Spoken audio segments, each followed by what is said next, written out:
All right. While we're picking up, here we go.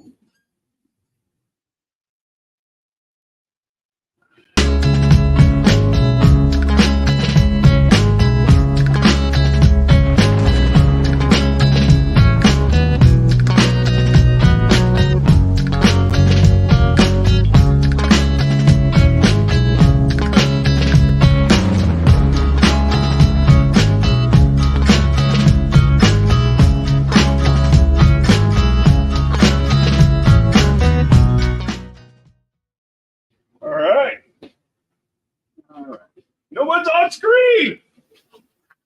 All right. We're recording here. Oh, do I need to hit the red button over here? Yeah, you can. I had to get this out of that shot. Oh, fair enough. So we'll get this one situated again. Let's see how it looks. All right. Here we are. How's that better? I'm ugly, but yeah, you can't really fix that unless you put the cat back on the lens. Cheers, everybody. Looks like I've got a few people here. Hey, we're actually recording a podcast. We're going to be, this is the second episode. And yeah, we're going to be getting into some good topics, I think. But yeah, this is episode 2. We thought we'd do this one live just as a test run and see how it goes. And we're using kind of a crappy camera for the live camera.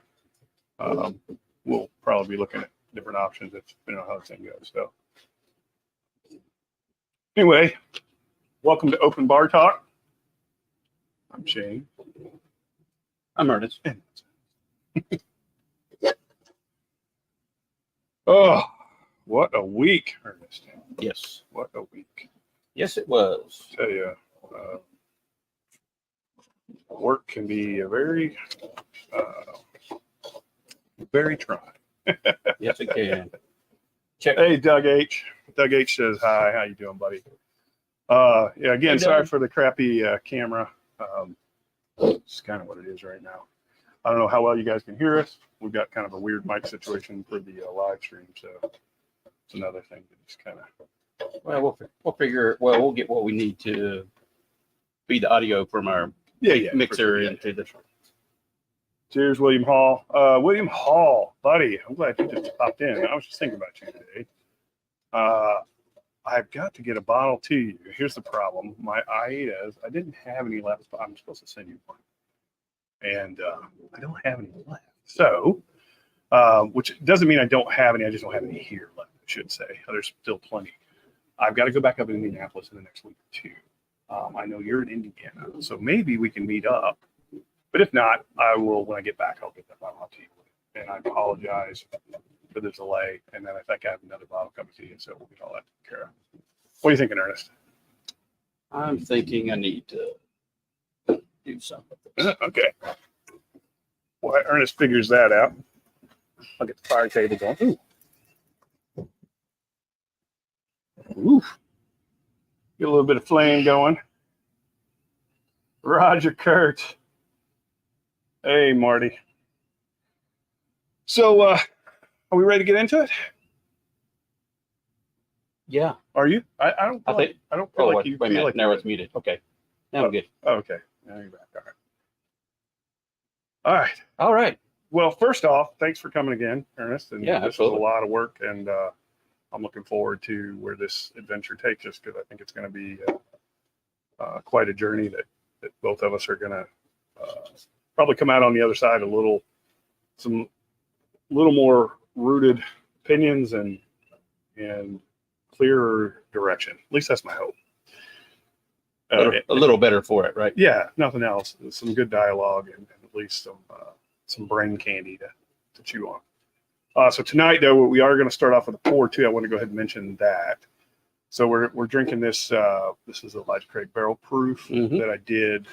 It's one of those that's you go to the Heaven Hill Experience, and you get to fill your own bottle. And they have like 4 different ones you choose from: the Bernheim Wheated Whiskey, the Larceny Barrel Proof, the Select Stock, which at the time was a single malt. The Select Stock's really expensive, and this just blew it all away. So this is local. I've already been sipping on it. Yeah. You So see, I have much less already. I asked him. I said, So what do you want to start off with? I don't know, I'm tasting some caramel, some butterscotch. I'm like, yeah, I know what you mean. And I think we hit it. So anyway, all right. So let's kind of pick up where we left off. You know, we were talking a little bit about kind of upbringing and specifically, you know, kind of the religious influence that we've had in our life that's, you know, guided a lot of our decisions, our morals, our virtues. And I kind of want to get a little bit more into that because, you know, there was a lot of things there that, you know, we kind of flew through, and we're going to do that from time to time. I feel like we're going to go a little bit, you know, forward and backward to try and kind of get some inflection points and reference points. Not to include our tangents. Yeah, and yeah, of course the tangents, always the tangents. So the one thing that, you know, and real quick for those of you, obviously the ones that are watching live, you don't know what this is necessarily about, so I'll give you that kind of frame of reference as well. So the name of this particular series is going to be called Distilling My Faith, and this all came to me as I was up at my stepmom's funeral a few weeks ago, and you know, I'd gone back to where I was from, and here are all these people that you know, I spent a big chunk of my life around that I hadn't seen for many years, and it was like I never left, really, like as far as relationships go, and it just really connected with me, like what's going on with our Whiskey Tube community, what we've done, you know, as a community in a time of, you know, this kind of global crisis that we were in and stuff. So, so that really kind of struck a chord with me, and I thought, you know, I really want to talk about that because, you know, I'm not a religious person. I grew up very religious and very involved in church and stuff. And, you know, I just, as I've gotten older and I've seen a lot of the, what I seen as just failures of men, it's really kind of soured the taste of religion in my mouth. And then, you know, just in general, then your perspectives start changing a little bit. You're open to other ideas. So we got a lot of people saying hi, so that's good. William Hall, Dave Ogleston, Marty, nice, Roger Kurtz. Yeah, I think that also, you know, as you gain experience in your life, you gain different perspective, different views, For sure. different environments and circumstances also cause you to think. Yeah, and you know, that's 100% right. As you go through life, you find yourself in scenarios. There's a lot of explanations for things that are unexplainable, and they're kind of generalized explanations so that we can resolve the thought process and keep moving forward, right? So we attribute these things to faith. Again, this series is called Distilling My Faith, and faith is kind of the hope for things unknown or unseen, right? Right. So it's hope for a future that's beyond our reach in our current state. By the way, we've got a lot still snowing. Yeah, the cherry blossom tree just bloomed this last week, and while it's beautiful on the tree, it makes an absolute mess. But it is really pretty. Yeah, brings a lot of cool. If a breeze comes, you're gonna. It's gonna look like it's snowing. It's gonna look like that scene from Kill Bill, one of my favorites. Where they're fighting in the snow and the water things, that, you know, that little thing just keeps tipping it back. Great scene. Here, I thought you was gonna bring up "It's a Wonderful Life." Oh no, I won't go there. I don't know that I've ever watched that movie to its entirety. Really? I've seen the bulk of it for sure. I don't know that I've ever actually sat down and watched it from start to finish. I can't. You should. I mean, you kind of get the general idea. You really don't need to. You know where it's going, and that you probably know because you like so many other stories, right? Absolutely. Absolutely. It's that true story of overcoming and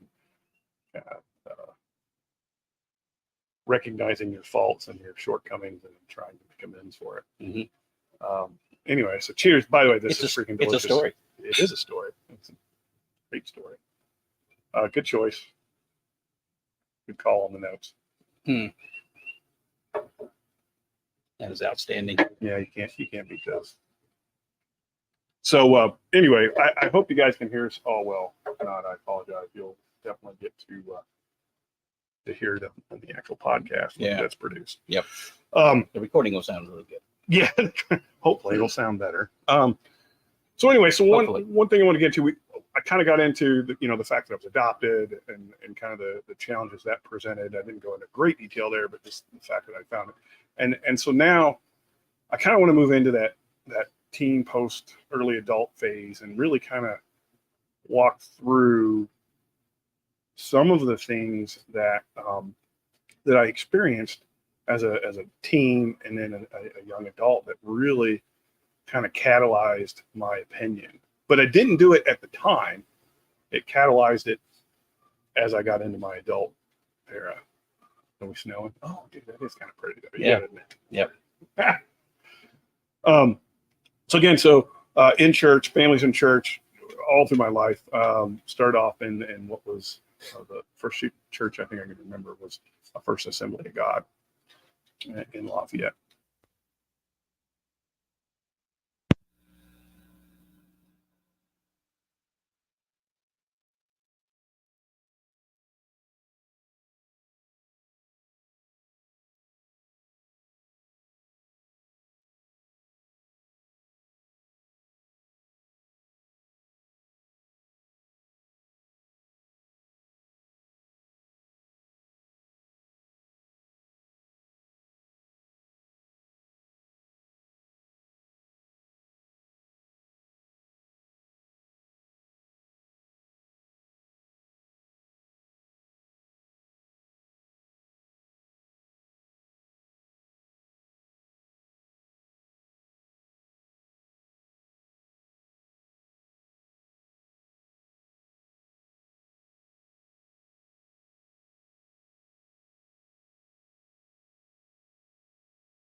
I got to get this thing kind of figured out. So, hey, I apologize. You guys may or may not hear Ernest because it's on the mic on the computer now. So I apologize. Anyway.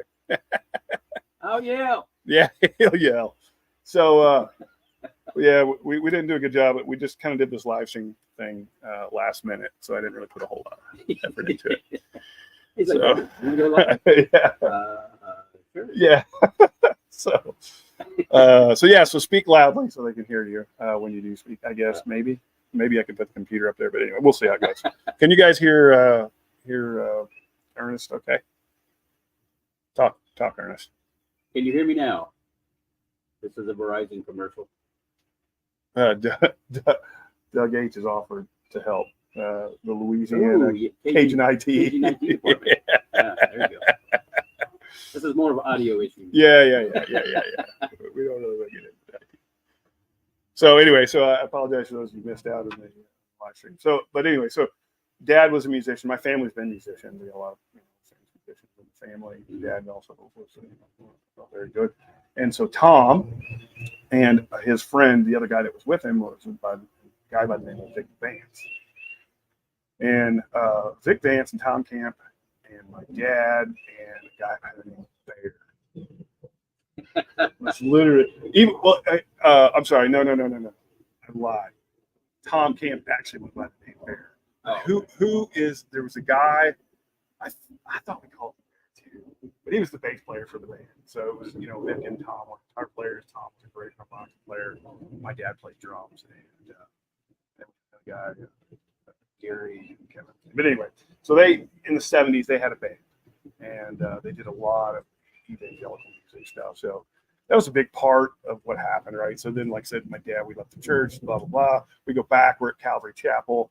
Vic Vance is there. Tom Camp is there. They're leading worship at the Calvary Chapel. My dad comes in. He was actually better at bass, which is what he plays. So he started playing bass with the church and stuff. And then we had this big split, this massive split within the church. Mm. And so the split, believe it or not, half of them went to Vineyard and started a Vineyard fellowship. And that was Vic. So Vic Vance and Tom Camp, who were, just great friends, brothers to, like they were inseparable for years and years and years. All of a sudden, but there's this massive rift and just split. Interesting.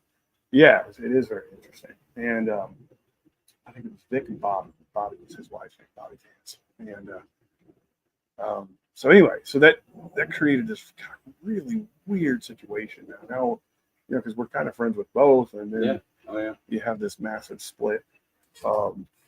Again, so all this stuff's going on, and I'm like, man, this is just what the heck? Like, this doesn't jive with the message that we're hearing. Yeah, absolutely. And so I spoke about that specifically because I see a lot of the same stuff now. I see it happening now, not in the church though, because I'm not in the church anymore. Right. I see it happening on YouTube. I see these factions that get formed. I see these divisions start to happen. I see these, and I think it's notorious. I talked about that before in the last episode about some people are here for fans and some people are here for friends. Mm-hmm. I think that's the reality. Some people want to be worshipped or idolized or carry high regard in the community, and then some people just want to be part of. Mm-hmm. And that's where these splits happen. Yeah. And the ones who seek to enrich themselves will do so. They will continue to drive to do so, and some are very successful at it, and kudos to them, and some aren't. Some fall apart, Right. And so here I'm seeing this parallel, all this stuff going on. And like I said, I'm at my stepmom's funeral now a few weeks back, and all this stuff just starts rushing back. And I start remembering all these scenarios I was going through. And I thought, again, wow, if my upbringing was correct, like if Christian faith or the Christian faith or the belief in the Holy Bible as it stands is true, then why am I? Why do I see these things? Why is there so much of this this dichotomy of self-seeking and ones that seek to just be a part and be supportive? Mm-hmm. And you can point to a lot of scriptures and things like that and justify, it's the fall of Satan and all this kind of stuff in there. But the destruction it leaves, it's mind blowing. Like, I can't believe how deceptive, destructive it can be. And again, I'll fast forward and relate that to a lot of stuff that's happening within the YouTube community. Like, I see the same thing. There's a couple people that have agendas that will pit themselves against others divisively, and try to defame or hold someone down only in an effort to lift themselves up. And I don't quite get it, and I hate it. I think you'll see that in any community. I mean, YouTube. Yeah. In your own neighborhood. Yeah. Your workplace. In the church. You have these people who want to have an agenda, and they're going to pursue a step on you to get there if they have to. Right. So then, I mean, obviously, that's you see it. Mm-hmm. But how, I guess in my mind, that the hard thing I have to try and reconcile is, with that being the case, and you're seeing the destruction of what is God's church, mm-hmm. and I don't think it's restricted to Christians by any means. I think it's across what I mean by that is any religion. I think all religions have that same thing. Anytime there's money and hierarchy involved. I mean, just religion. It's just humanity. Yeah. Good point. You're right. I think it is humanity. So does it go back to, the fall of man? Is that where it started? Mm-hmm. Is it the apple in the garden scenario that kicked this whole thing off? Is that real? Or are we using that as an explanation for something that we just can't quite put our finger in? Like, we can't understand. We don't understand why we're that way, right? Mm-hmm. Because the one thing about faith and religion is,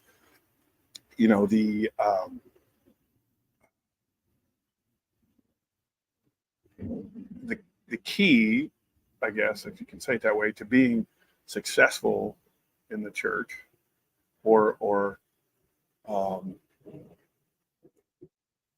being, I guess, complicit, Mm-hmm. is discipline, right? So it's that Right. self-discipline to restrain or constrain yourself from your innermost being, desires, or whatever you want to call it. So I think that's why people get more hurt in the church anyway, because what is considered success in the church should be different than success anywhere else.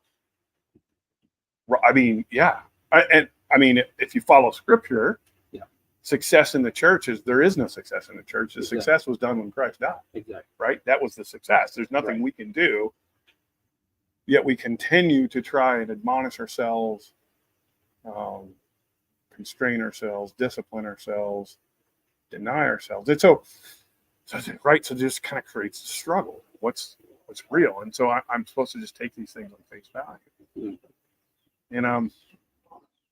And I guess it's, again, I want to make sure that I'm keeping this relevant to this idea that I saw a correlation between this whiskey community and religion. Mm-hmm. And I think that there's correlation there. I just don't know quite how to navigate it, right? So it's community. Yeah. Anytime that you have people with a common goal or a common Interest? Yes. Okay. Yes, common interest. I mean, that you build community around that. Yeah. So, okay, so that begs the question: if you build community around those things, then is that the same thing that happened with Christianity? Was it something where there was something where someone was reaching for this bigger, higher power, built this story out, and then they built a community around that? Or, where's the truth in it? Yeah. And how do we how do we validate it? Mhm. Right? Because that's the problem. You always get to this point where I can see things and I can dismiss them as though the explanation is, oh, that's in God's hands, or that's God's creation, or that's whatever. But that's what it's a dismissal. That's what it is. Yeah. It's not truly digging in and saying, okay, there's a root here, and where does this root take us? Yeah. It's tough. But I also think that is not necessarily the biblical church. Okay. Because the church is a community that's been around for, a couple thousand years. Correct. Whiskey's been around how long? 700, I think, about. Yeah. So, well, there's now beer may predate the church. Possibly. I think actually distilled spirits is older than 700 years, but I think whiskey specifically about 7. I don't have to go back and don't quote me on that, but I kind of think I'd have to Google it to be sure. So yeah, so you struggle. Well, we wrestle not with powers and principalities. Blah blah blah. I don't remember that scripture now, but that's yeah. It's but it's basically the true battle or the true struggle is not with our flesh, but with our mind or our spirit, as we like to call it. Right. Whatever whatever that connection is. Yeah. So. Yeah. Oh yeah, we wrestle not with flesh, but power and principalities. Yes. Yeah. Wow. That's some recall right there.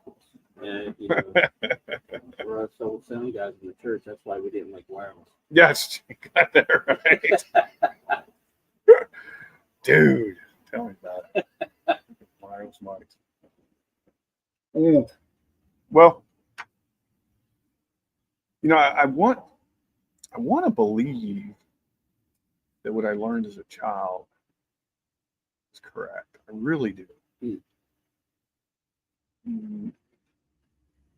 My mind tells me that it was a way to put ourselves at ease, so we didn't have to think about those things that are so heavy and beyond, rational comprehension. Because it's not rational comprehension, right? It's something beyond our faculties to really understand. So, well, I mean, you hear about childlike faith. Yeah. So, I think faith in and of itself is a simple concept, but carrying out that faith is extremely difficult. Yeah. Yeah, because it's an exercise of walking blind. Yes. Right. So, I think a lot of people do it for show. Oh.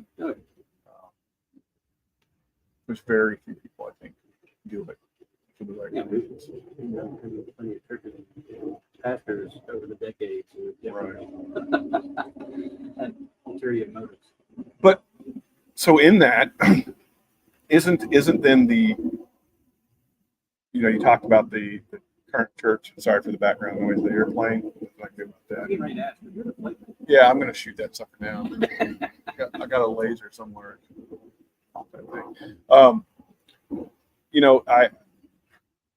In today's church, there's a big difference between, oh, by the way, your glasses are empty, so here, move on to the varsity seat. And hey, $5 Patreon. No, I'm just kidding. What's your favorite Bible verse? Yeah. And if you pick the same one that I picked, you get a free bottle of whiskey. Praise the Lord. This is Larceny Barrel Proof C923. Good bottle. That is probably my whiskey to you from last year. Oh, look at you, buddy. You didn't even lose all of it. That's fantastic. How did I do that? Because you just knocked it into a little hole. Oh, I see. Don't worry about it. We'll clean it up later. Don't worry, it's not like it hurt. But anyway, so you were talking about the difference between the new church, like the current day church, which really is a reflection of kind of the Catholic Church, right? They're the ones that really formulated this institutional church where it's an organization that has a structure, financial structure, a hierarchy. Like they're the ones that really formulated this whole thing. Yeah. And Well, I mean, along with the religious aspects, I think, well, I mean, religion has been around forever. You go back to the Pharisees.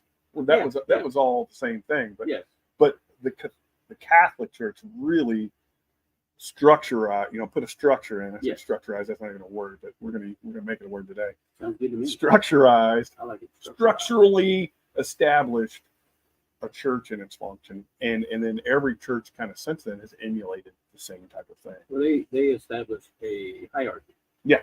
And they established a liturgical process Mm-hmm. to carry out your mass or your services. Yeah. And it became very corporate. Right. Yeah. It became a business, right? Whereas the original church was more like what you saw in the 60s with communes. I beg to differ. I say, and I shouldn't say differ. I would argue or postulate that what we're doing right now is more like what the church was supposed to be or is supposed to be than the institutional church. Yeah, that's what I'm saying. Well, you said something about a commune. I guess this is kind of a compound. Yeah, I mean, in a way. People came together and they. Yeah, it was just a fed sharing each of other, ideas, they shared, and so to me that's perfectly representative of what Christ was about, which was in the Bible, he was about loving another person, showing someone else who Christ is through the love that you share for them. So that's exactly what this is, right? It's an opportunity to have a discussion, to not be judged, to struck down for your opinions, but for us to have a conversation that's both, healthy, constructive, and productive. And to me, that is the perfect example of what in my mind, if I'm Christ, if I'm God, and I'm saying, okay, I'm creating this thing, and I want these people to be that. To me, is the perfect model, right? There's still one missing element. So there's that piece that's just out of reach, right? So we think of God as a being, a singular being that's made up of three beings, but really, whatever. There's an entity, I should say. Yes.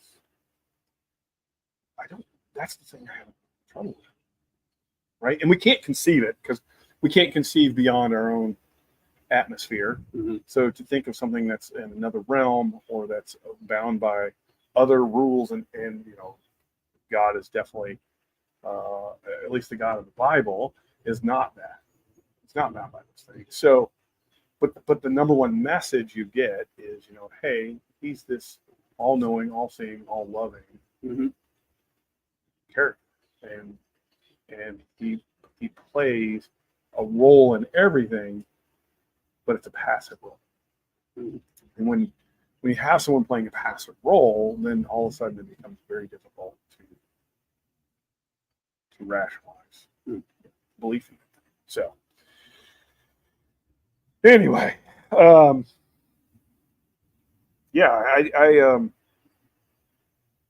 think that the real heart and soul of what I'm wanting to discover, where I'm at, is how do I love my fellow man? That's, I would even say there are some people in this world that aren't worthy of my love. They're worthy of someone else's love, right? And there are people in this world that I'm not worthy of their love. No doubt about it.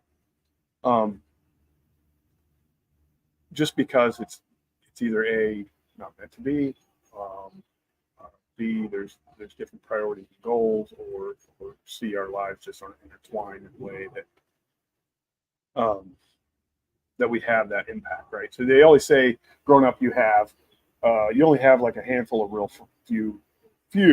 handful of real friends. Yes. Right. Yeah. Well, everyone else is acquaintances. You hope to. Yeah, exactly. And in most cases, I would say honestly, up until I really got involved with whiskey community, I really had 3. That was all I had. Did I know that I could call that were real friends that had genuine interest in my well-being and had genuine interest in their I will tell you that number has grown significantly since I've been involved with. Yes. Same with me in craft beer community. Yeah. That I got involved with 5 years ago. But yeah, I have most of my friends and the people that I associate in this day, are people I've met through craft beer or now through bourbon and whiskey. Yeah. Wow. It's wild because you just wouldn't expect that, right? Like, No. it's another, it defies the, right? Or it flies in the face of religion. Yeah. Because here's something we're told not to do. Well, I mean, I envy people who have, lifelong friends. Right. And I've never had that. I have one. People come and go. Yeah. It's like I have friends for a season.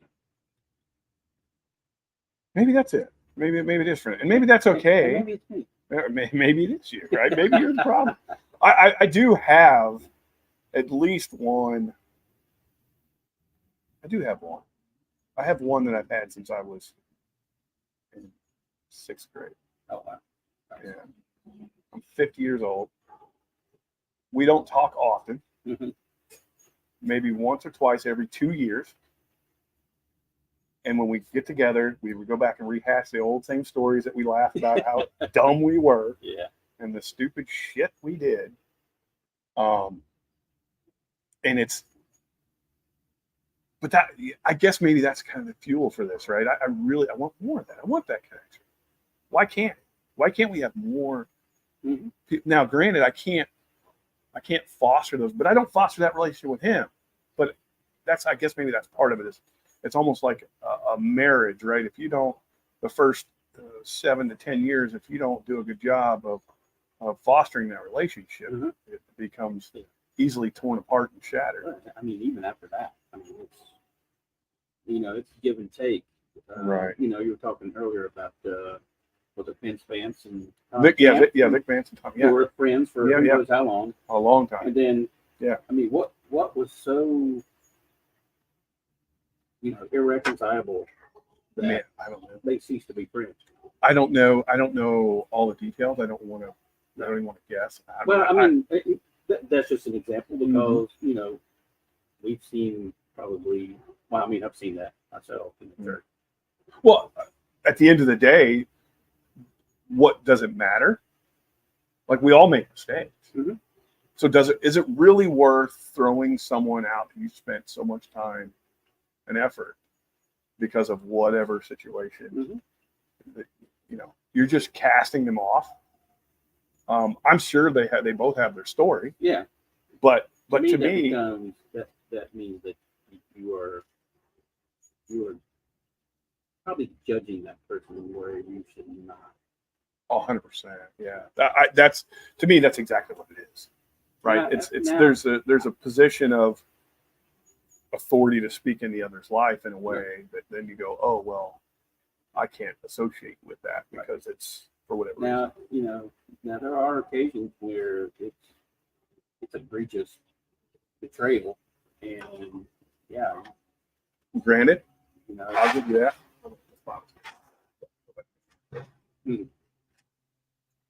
I'd much rather fall on the ground than explode. Larson AC 923, by the way. Love this bottle. Mm. Definitely my bottle of the year for 2023. Dang. I'll need to keep that up there. Same this bottle. That'll be our last one. The nose on this. Oh yeah. Shout out to Dunny for getting me my backups. Love that guy. Don't know who Dunny is. He's the senior Dunny in chat. You'll see him from time to time, but he's the one who went on that pick. He's the one that's on the senior drill sergeant Dunny's private reserve.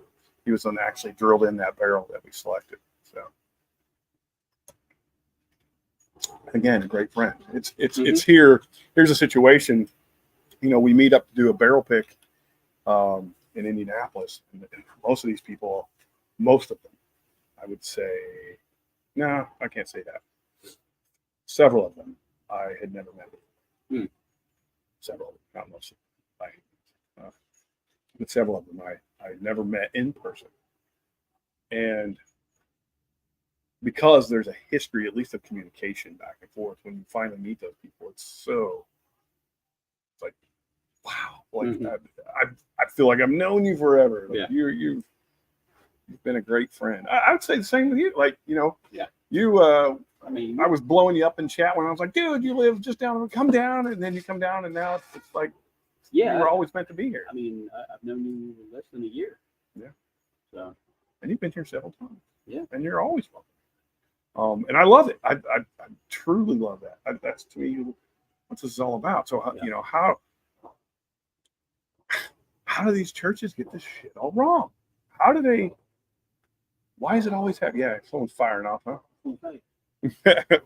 Those of you that may or may not be able to hear, we got some rounds getting shot off in the back. Oh man, we got a lot of people in chat. So cheers, everybody. Richie Z, cheers to you, buddy. Chill Will, Rocco, Top Dog, David Bays. Dave was saying, I seen Dave was saying, I think I saw Mike Stahl in there too.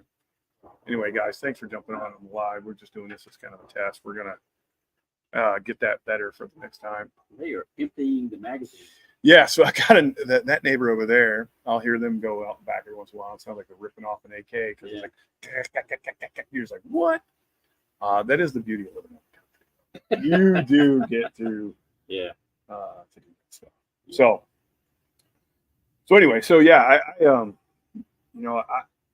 think a lot of people, for me personally, have had a hard time understanding what my angle is.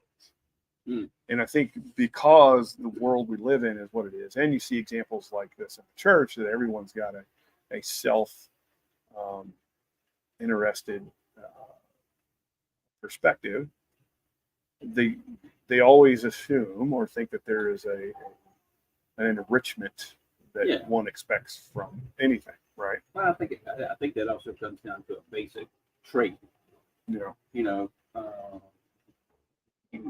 I'm sure you probably went through these personality tests before. Oh yeah, a million of them. And you get these scales. Oh yeah. Inevitably, you'll have people who, they don't trust anybody, and you got people who trust everybody.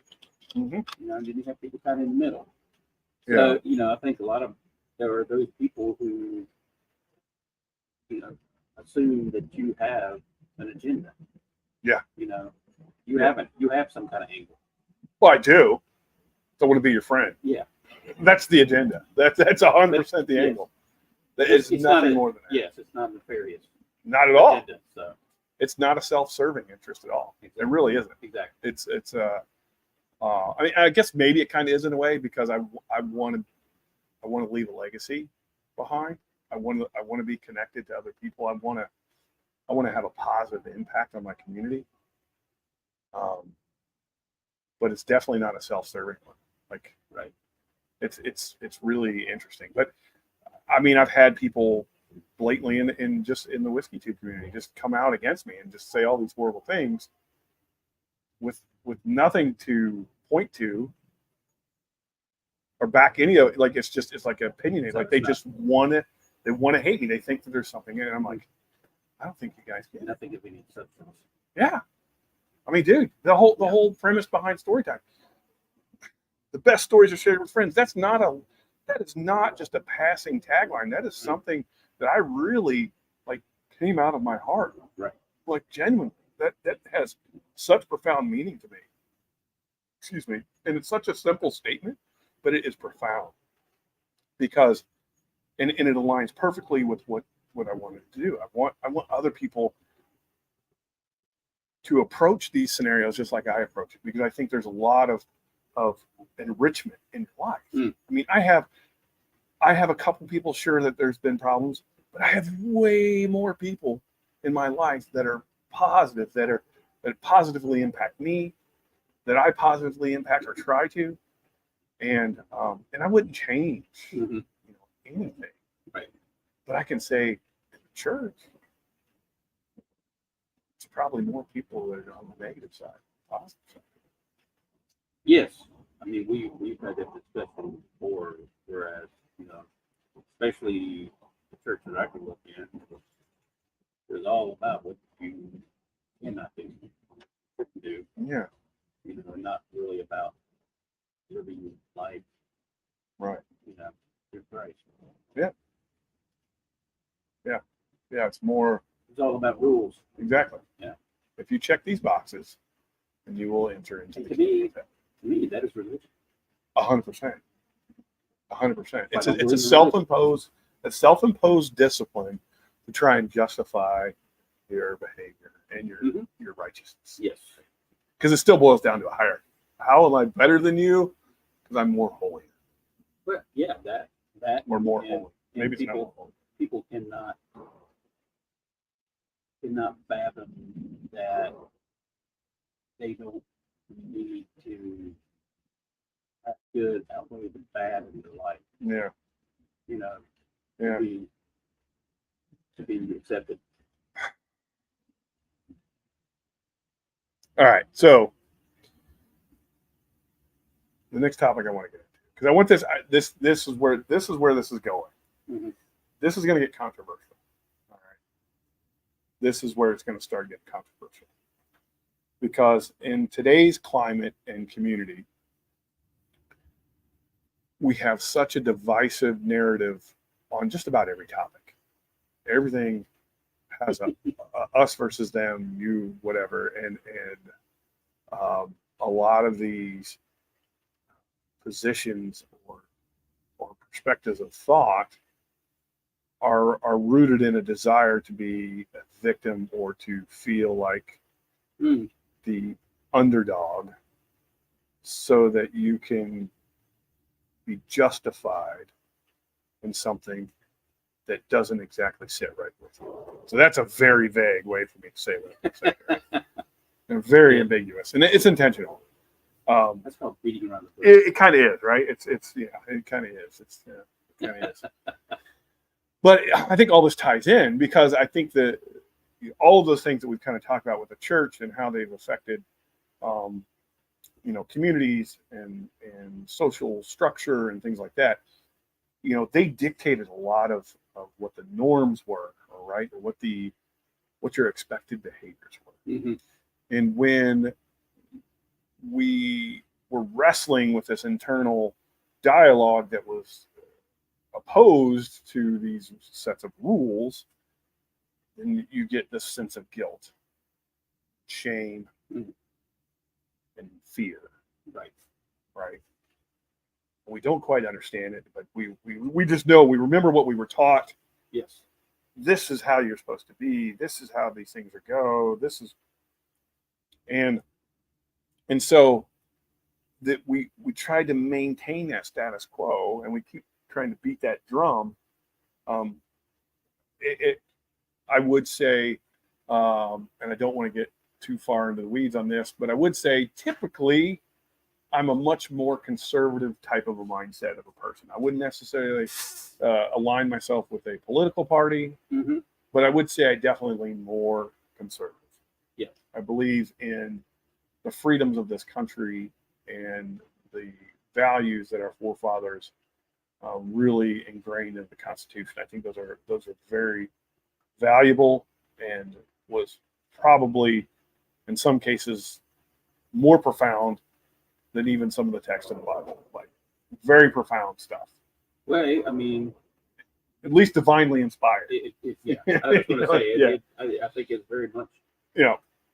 divinely inspired. So we've taken an institution like a church, we've applied it to a social structure, we've applied this filter that then everything gets passed through, and the things that pass through unscathed are acceptable, and the things that get hung up are not.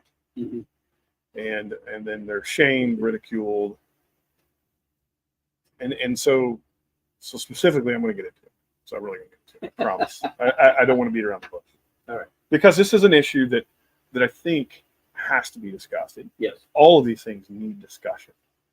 I don't have a particular agenda I'm going to adhere to. I don't have a particular position that I'm fighting for, other than any time that we circumvent science with rationale explanation for behaviors and then call these things science, which are really pseudoscience, Mm. I think there's a problem. And the problem isn't with the people, and specifically I'll get into homosexuality is a really good one. Mm-hmm. Because even transgenderism, all of this stuff kind of applies. Those mindsets, those things that trigger these behaviors, trigger these whatever's going on within a person, that they flow against the norm, what we would call the norm, Mm-hmm. is rooted in the shame that is associated with these behaviors, right? So Mm-hmm. there's a reason why someone finds someone of the same sex attractive. Mm-hmm. I will tell you it's not genetic. As much as they want to try and push that narrative, it's absolutely not. Yes. It's just a preference. Right. Own your preference. Stop being ashamed of it. If Mm-hmm. that's what you like, that's what you like. We as a society need to get out of other people's business and let them be them. Absolutely. And be them without being ashamed. Absolutely. And then you'll see what happens, because the reality is if homosexuality in any form, whether it's lesbian or a gay man, gay women, whatever, there's a sexual piece of that. That's the main overarching topic in that discussion. Mm-hmm. Right. There's a sexual preference. Right. There's a hormonal reaction to visual stimulus, to tons of things that kind of encompass, all these things that play out in your mind and how you build this perspective.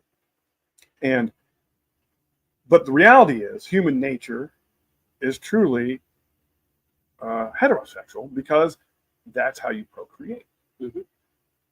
But sex in that sense is not for that purpose. It's for personal gratification. Mm-hmm. It's for something that you need to satisfy within you. So I've got no problem with you as a person if that's something you need for whatever reasons you got it, whether it was something that happens as a child, an environment you were raised up into, or you just genuinely find those things attractive and that's what stimulates you physically Mm-hmm. and mentally. That's fine. I have nothing against that. What I have something against is when science steps in and tries to give these people an out and saying, hey, it's not their fault. No, it is their fault, but here's the thing. It's not bad, right? Yeah, right. It's not it's your fault, it's your choice. Yes. But it's not bad. Stop treating it as though it's bad. There's still people. I want to get away from this kind of identity stuff that's going on. It's so heavy. Like when you hear the terms identity politics, you hear all these things. Mm-hmm. My God, that is the most divisive mechanism that's instituted in our government right now. Is this identity politics? Like you have to be on one side or the other on any topic. It's like a topic comes down, pick your side.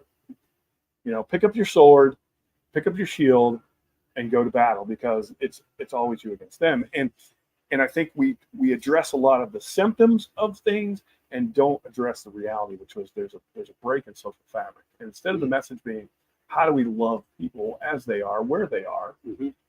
and stop judging. I don't need when you and I introduce ourselves to each other. That's the key. Exactly, right? Yes. And I don't, hey, Ernest, I'm Shane, I'm gay. I should never have to say that to anybody. You know what I'm saying? Like, Yeah. but that's what happens. So these people feel compelled. They have to label themselves. Right. Hi, I'm transgender, or these are my pronouns.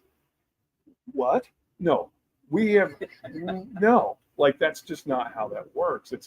We've done it to try and empower ourselves so we can live with something that has been institutionalized on us, which is the shame and the guilt of a structure that is exactly what you said, judgmental. Yes.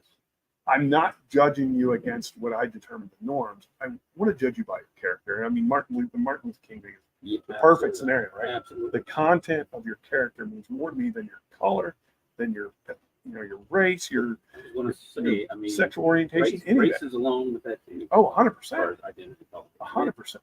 It should not matter one bit. Yeah. And it sucks because, and believe it or not, the church was a big proponent of that. Oh, I know. Catholicism was horrible with that. Well, a lot of this shame and guilt and judgmental came out of the church. Yeah, we hold up a text we don't necessarily understand, Mhm. and we declare it as our marching orders, and then we go and annihilate. And all religions do that, right? Oh yeah. There's always a good versus evil, has to be annihilated. Now, I think there are definitely things in this world. There is no doubt. Mhm. But I don't think homosexuality is it. No. I don't think. I mean, the transgender thing, I got my issues with that. More so with the kid situation. Yeah, I was going to bring that up because I think there's a lot of issues around, people are like, yeah, you want to be that way, that's fine, but leave the kids alone. Yeah. There is no reason that. Stop trying to identify them. Exactly. Stop trying to categorize them. Exactly. Dude, what happened to just being a kid? Exactly. You used to be a tomboy. Now you're a lesbian. Yeah. No, you can't be a tomboy. Tomboys don't exist anymore. You're Right. lesbian. Right. What? Get out of here with that crap. That dude, you want to know something? And I'm probably one of the, growing up, I was definitely one of the people. I was like, no way. And I'm not by any means homosexual, but as a kid, my sister would always try to dress me up in her clothes and makeup and put makeup on me. And every once in a while, I would do it. It's just because it was an interaction with my sister. It was never anything other than that. Right. And I'm not gay, but in this day and age, you would be. in this day and age, this kid's a trans. Yeah. This kid's a trans. Now, granted, it didn't happen often. Right. Don't get me wrong. It didn't happen often. I mean, it's part of growing up. I mean, you're discovering yourself. You're developing your character. Mm-hmm. I mean, kids, they want to be Batman. Yeah. They want to be a princess. Well, they want to be all kinds of things. They used to want to be firemen and police. Yeah. Don't want to do that anymore. Hell no. Get that out of here. But yeah, I mean, that is not you. It's not a character. It's an occupation. Yeah. Yeah, exactly. It's a career. Yeah, exactly. It's something that you pursue, but it's not who you are. Yeah, absolutely. I think sexuality. I totally agree. I think you can go through phases. There's things that you could be into sexually that you find stimulating or arousing. Doesn't necessarily define the person. Mm-hmm. It defines maybe a moment in time. It might define a response to something, right? But I don't think it defines you as a person. And it's such a tough topic to talk because, when you take that position, you say, hey, look, I'll be really honest with you. I don't think gay is real. I don't think homosexuality is real. And what I mean by that is I don't think it's a classification. I think it's merely a response. Yeah. It's just a response to stimulation. Right. Because the truth is, and this was kind of the moment a lot of us came to, this was a long time ago, but I went to a Melissa Etheridge concert of all places, right? Yeah. Not a big fan of Melissa Etheridge at the time, but I got free tickets that were like 3 rows back. Mm. So I'm like, oh, shit, yeah, let's go check out Melissa Etheridge. This was when she was in her age. Kenny Aronoff had just started drumming for her. Oh, that's okay. Back in early 90s. Oh, yeah. Late 90s. Okay, yeah. Late 90s. 90s. Yeah, late 90s. Anyway, maybe even early 2000s. But anyway, I digress. So I go to this Melissa Etheridge concert. Of course, there is a shit ton of homosexual people there. Yeah. And most of them are going to be in the front 5 rows or 10 rows. Yeah. Again, I'm from the Midwest. Very anti-gay, if you will. I was brought up that way. The church tell me so. I'm very oh, these people are going to rape me and try and make me gay. What the hell? And then it just dawned. So I'm at this concert, though, right? I got past and I got to the concert. The concert was fantastic. Just absolutely fantastic. What performance. Yeah. It's fantastic. But I've always loved it. Oh, yes, it's very, very talented. But here I am in this concert, and I literally, it was like everything just stopped for a moment for me, and I started looking around, and I realized there's all of these people here that are gay, Mm-hmm. and they're They're just looking for love. Mm. That's all they want. Yeah. And they found it in this person. And that to them is all they want. Mm-hmm. And that's really when it kind of clicked for me. It's like, oh man, they're not like a bunch of devils running around just trying to have gay sex all the time. Right. They're genuine people that, again, I was very young. Okay, so Yeah. I say very young.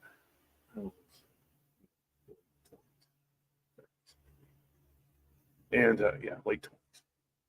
And it just, I was like, oh wow, I never thought of it like that. I never really thought like crap, these are just people that are really just trying to love and find them. Mm-hmm.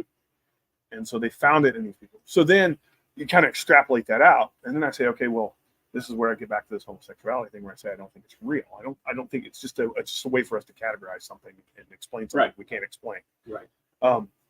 It's people that are attracted to people of a certain sex for whatever reason, the stimulation holding we talk about, but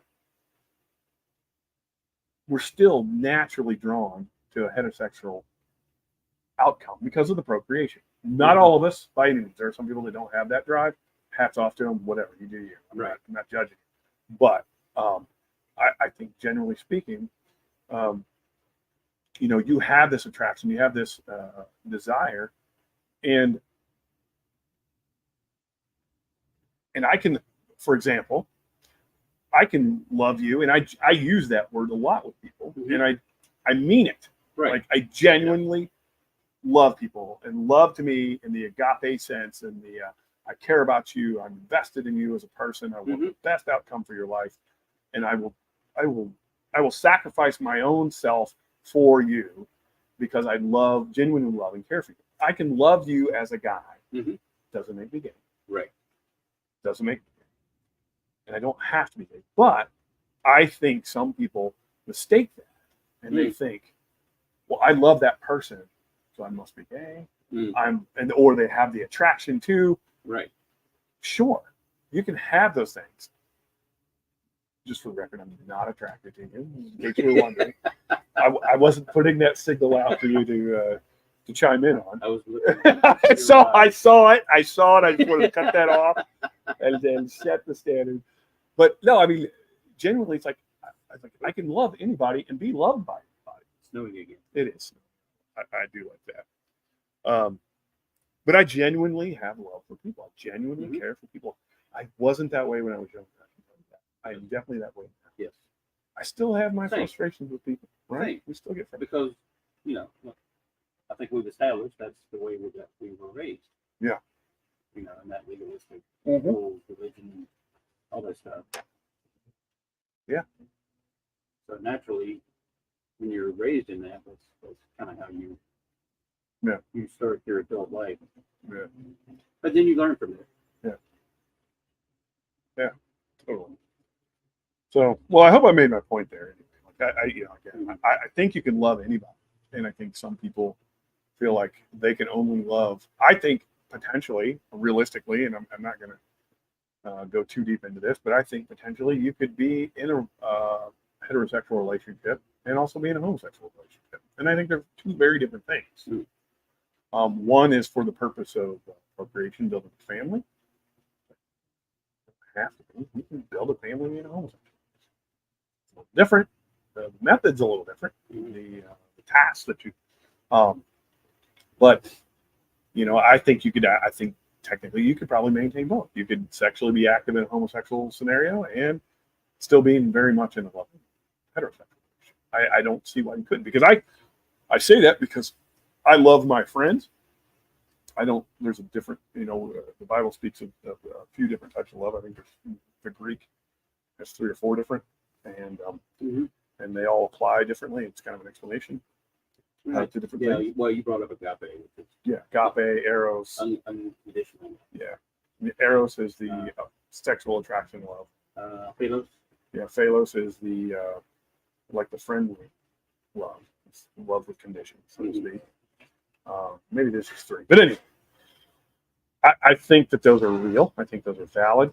I think we subscribe to this idea that there is a a set of rules that we have to adhere to Mhm. in order to be good humans. And I don't necessarily think that that's entirely the case. I don't have a problem with homosexuality. I have a problem with the state of homosexuality in our society right now. I have a problem with the constant reminder and inundation. And I don't care about what you do behind closed doors, and I don't want you to care about what I do behind. Mm-hmm. That shouldn't matter. It doesn't define who I am. It doesn't define who you are. So, yeah, tough topic, but it's it's one that, again, I wish more people would have this conversation, because I think there's a pathway to understanding here where a lot of this stuff can get lifted away and we could get past all the divisiveness and move forward. Right.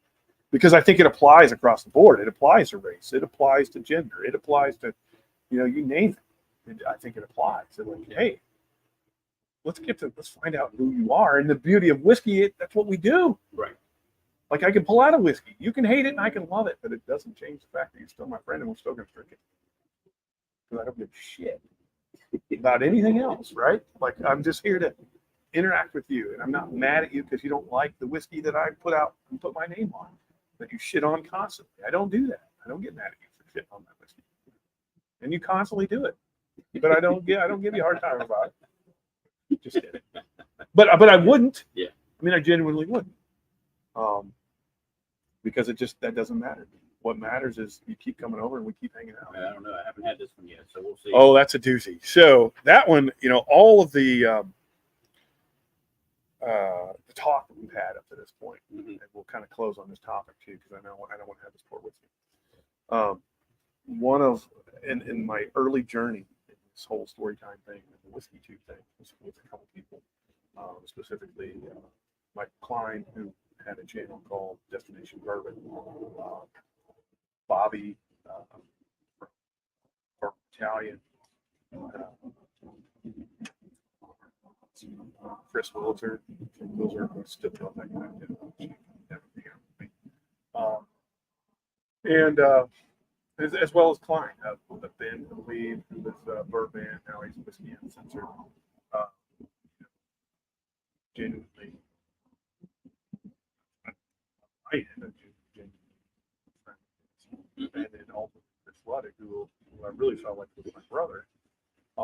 We all, Ben didn't take it, but the rest of the guys did. Trevor, who's the Bourbon Wrench, him out of Arkansas. You have to check out his channel if you haven't. He's going strong. Love that guy to death. He just got married. Congratulations.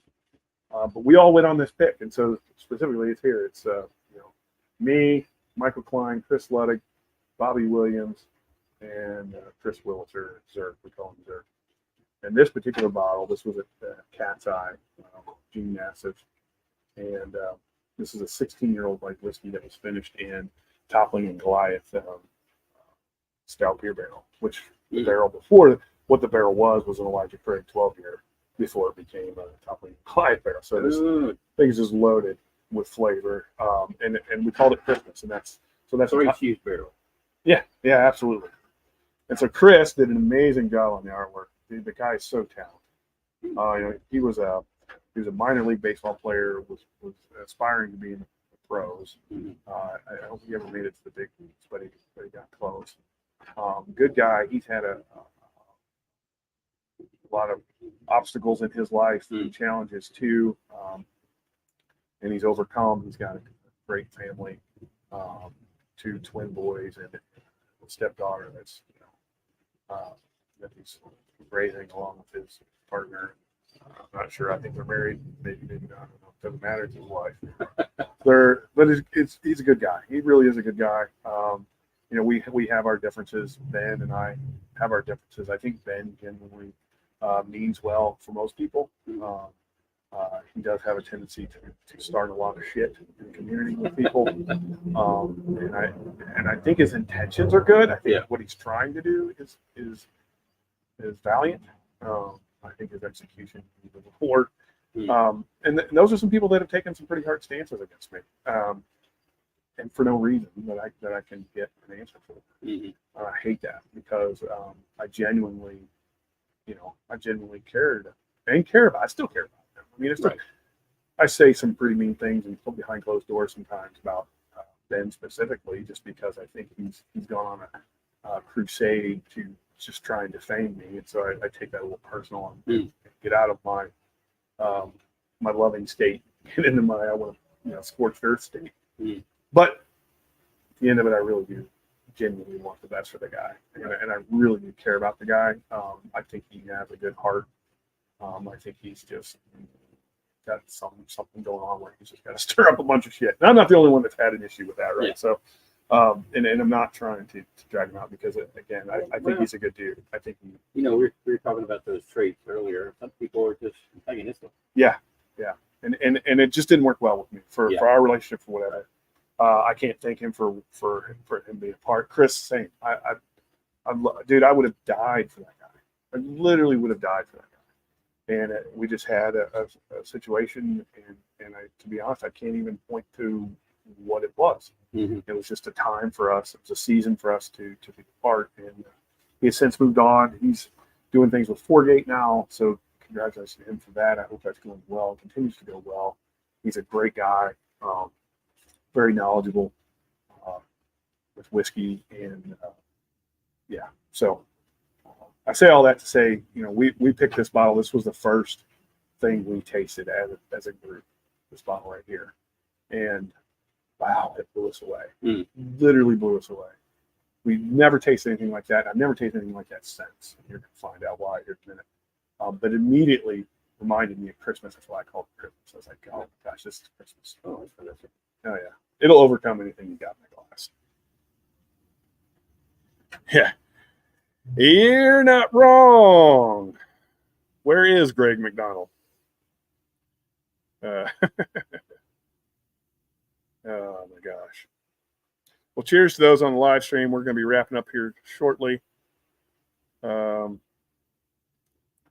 going to have this pour. I'd like to get your thoughts on it, and then I want to have some closing thoughts, discussion. We'll call it a podcast. Like a plan. Go ahead and pour you some. I'm going to finish mine up. For those that might be interested, I do have I think 3 bottles on the Storytime site right now. That was going to be a screw. No.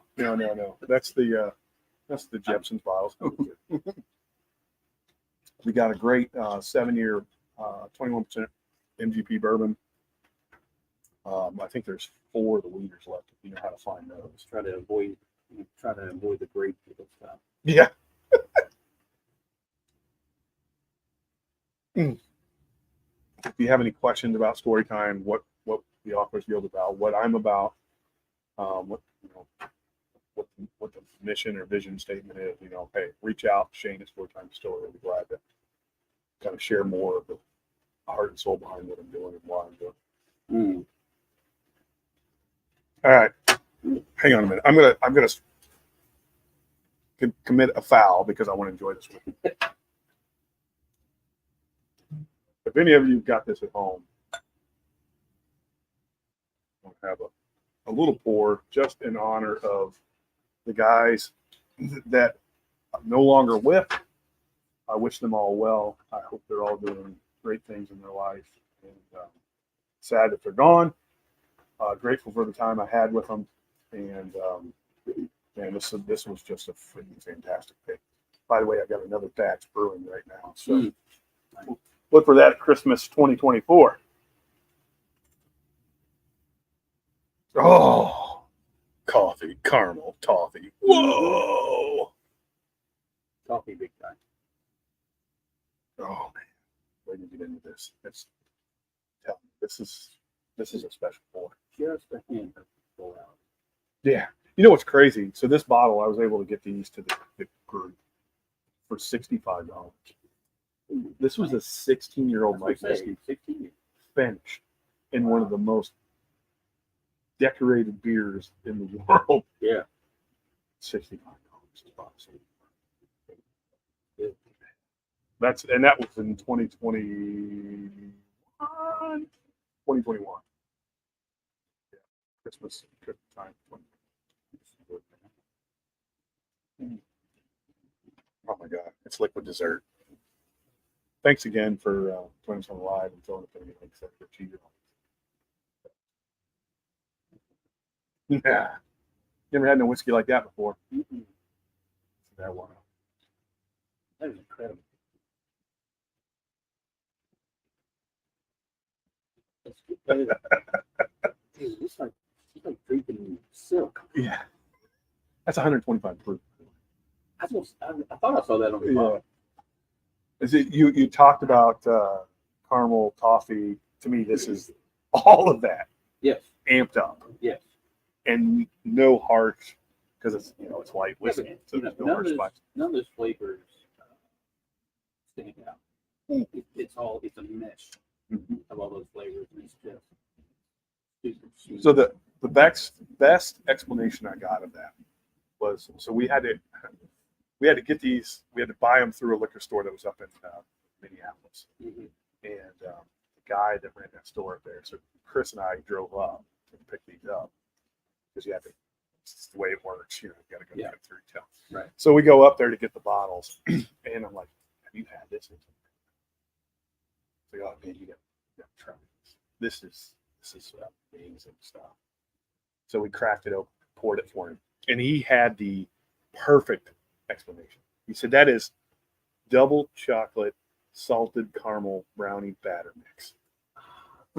Salted. Yep. Okay. Yeah. Yeah. I was trying to put my nose and palate on what it was. That saltiness. Yeah. That's what it is. I'm like, yep, that's what it is. Liquid Oh, yeah. brownie batter. And the crazy thing is, like, I've tried to smoke a cigar with this, and I can't do it because it eats so much of the palate up. Mhm. There's no room because typically, you pair a whiskey to your cigar. Your cigar is your main character. Right. The whiskey is the background. If you smoke cigar. If you smoke cigars, which I do from time to time, Yeah. very rarely, but I do from time to time. So this is supposed to take backstage to the cigar. This cannot take backstage. It's just everywhere. You would expect more of a hug. It's not there, but the finish still lingers. Yeah, it's phenomenal. It is. It's phenomenal. Such a unique. Like this was before finished whiskey was really. Christmas time in the spring. Yeah, exactly.